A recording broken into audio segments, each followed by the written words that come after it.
Assalamualaikum warahmatullahi wabarakatuh. Perkenalkan, nama saya Rukia Maestira, mahasiswa program studi Magister Manajemen Universitas Sangga Buana.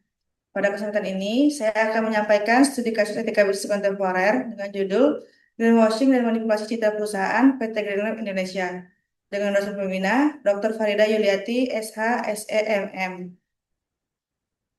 Untuk pendahuluan, ketika klaim hijau menjadi topeng bisnis, isu keberlanjutan kini menjadi tuntunan utama dunia bisnis. Namun, tidak sedikit perusahaan memanfaatkan tren ini sekadar sebagai strategi pencitraan tanpa komitmen substantif, sebuah praktik yang dikenal sebagai greenwashing. Selama 5 tahun, klaim 100% ramah lingkungan dikampanyekan PT Greenlight Indonesia tanpa bukti substantif. Ditemukan 80% limbah plastik tidak pernah didaur ulang.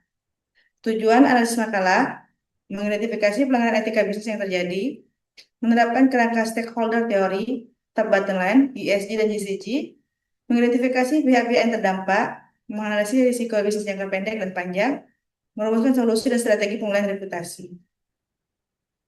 Ringkasan kasus dari citra positif menuju ke kepercayaan. PT Greenlife Indonesia adalah perusahaan produsen air minum dalam kemasan yang selama 5 tahun terakhir secara aktif mengkampanyekan slogan 100% ramah lingkungan.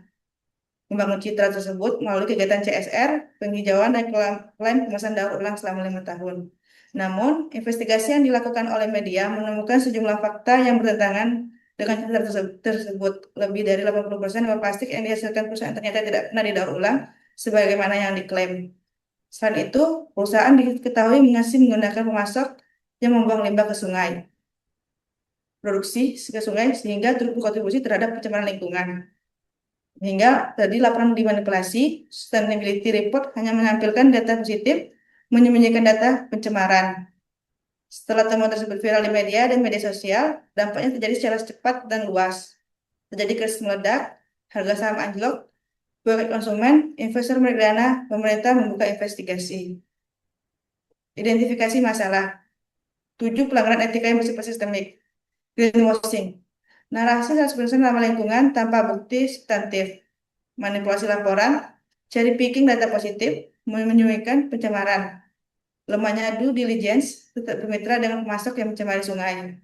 Iklan menyesatkan, klaim kemasan dapat didaur ulang tanpa infrastruktur nyata. Kegagalan akuntabilitas, direksi menganggap manipulasi sebagai strategi wajar. Potensi pelanggaran hukum, regulasi lingkungan dan pelindungan konsumen berpotensi dilanggar. Erosi kepercayaan publik, trust kapital rusak, lebih sulit dipulihkan dari kerugian finansial. Analisa teori yang pertama, stakeholder teori, menurut R. Edward Freeman, perusahaan tidak hanya bertanggung jawab kepada pemegang saham, melainkan kepada seluruh pemangku kepentingan yang mempengaruhi atau dipengaruhi oleh operasi bisnis.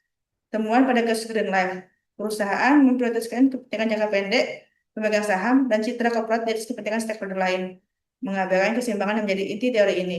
Konsumen menerima informasi yang menyesatkan, komunitas sungai dirugikan akibat pencemaran, investor mengambil keputusan berbasis data yang tidak akurat. Analisa teori yang kedua, triple bottom line menurut John Ellington. Keberhasilan bisnis diukur melalui 3 dimensi, profit, people, dan planet. PT Greenlife mengorbankan 2 dimensinya demi profit semata, yaitu profit keuntungan jangka pendek diraih melalui citra positif, namun diperoleh secara tidak sah karena berbasis skala yang palsu. Ia hanya tercapai semu, namun mengorbankan people dan planet. People, kepercayaan konsumen dikhianati, kesejahteraan komunitas sekitar sungai turut dikorbankan, dan planet pelanggaran paling nyata, pencemaran sungai dan tingginya limbah plastik yang tidak didaur ulang. Analisis teori yang ketiga, environmental, social, dan governance. Ketiga pilar ESG seharusnya saling memperkuat, justru menunjukkan integran simultan. Menjelaskan mengapa reaksi pasar berlangsung begitu cepat.